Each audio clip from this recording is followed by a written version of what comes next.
सुमन एक छोटे से गांव में रहती थी। उसका गांव प्रकृति की गोद में बसा हुआ था।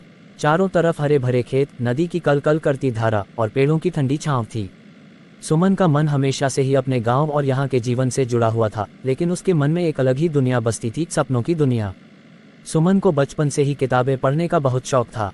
उसके दादाजी ने उसे कई कहानियां सुनाई थीं और उन्हीं कहानियों से प्रेरित होकर वह अपनी कल्पनाओं में खो जाती थी।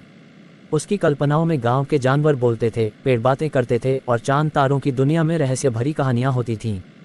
एक दिन सुमन गांव के पास के जंगल में घूमने गई। उसने सोचा, क्यों न मैं अपनी सपनों की दुनिया को यहाँ खोजूं।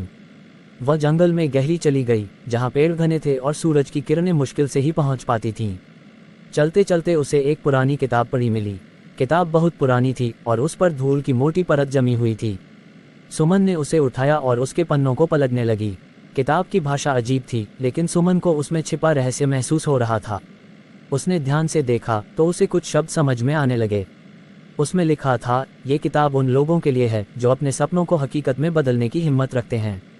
सुमन को लगा जैसे उसकी कल्पनाओं को पंख लग गए हों। उसने सोचा, क्या ये किताब मेरी कल्पनाओं को हकीकत में बदल सकती है। सुमन ने किताब के और पन्ने पलटे।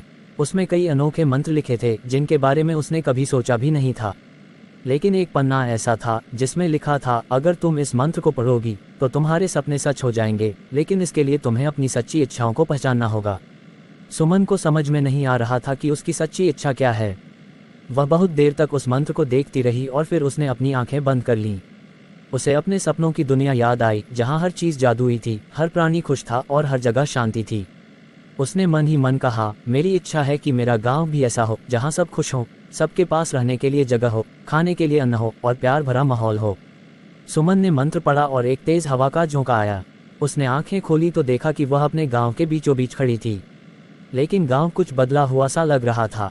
वहां हर तरफ हरियाली थी, लोग खुश थे और आसमान में इंद्रधनुष खिला हुआ था। गांव की हर गली में बच्चों की हंसी गूंज रही थी और बड़े बुजुर्ग एक दूसरे से प्रेमपूर्वक बातें कर रहे थे। सुमन को विश्वास नहीं हो रहा था कि यह वही गांव है जहां वह बचपन से रहती आई है। उसने देखा कि गांव के हर घर में खुशहाली थी, कोई भी भूखा नहीं था और सबके पास काम था। उसे लगा जैसे उसकी कल्पनाएं हकीकत बन गई हैं। वह किताब उसके हाथ में थी और उसमें लिखा था, जब तक तुम्हारे दिल में सच्चाई और अच्छाई रहेगी, ये सपना सच बना रहेगा। लेकिन अगर लालच या बुरी नीयत तुम्हारे मन में आएगी तो सब कुछ फिर से वैसा हो जाएगा जैसा पहले था। सुमन ने मन ही मन ठान लिया कि वह कभी भी अपनी नीयत में खोट नहीं आने देगी। उसने गांव के लोगों से अपनी इस अनोखी कहानी का जिक्र किया और उन्हें भी बताया कि अगर वे अपने दिल में सच्चाई और अच्छाई रखेंगे तो उनका गांव हमेशा खुशहाल रहेगा। लोगों ने उसकी बात मान ली और धीरे धीरे गांव की तस्वीर पूरी तरह बदल गई। अब वहां न तो झगड़े थे, न ही किसी तरह की दुश्मनी। सब मिलजुल कर रहते थे और एक दूसरे की मदद करते थे। सुमन का सपना सच हो गया था। उसकी कल्पनाओं की दुनिया हकीकत बन गई थी। सालों बीत गए, सुमन बड़ी हो गई, लेकिन उसका गांव वैसा ही खुशहाल बना रहा। लोग उसे हमेशा याद करते और कहते, सुमन ने हमारे गांव को स्वर्ग बना दिया है। सुमन खुश थी कि उसकी सपनों की दुनिया ने सबकी जिंदगी बदल दी। उसने सीखा कि सच्चे मन से की गई कल्पनाएं और इच्छाएं एक दिन सच जरूर होती हैं, बस जरूरत है तो दिल में सच्चाई और अच्छाई बनाए रखने की। और यही सुमन की अनोखी कहानी थी, जो उसके सपनों की दुनिया से शुरू हुई और गांव की खुशियों की दुनिया बन गई।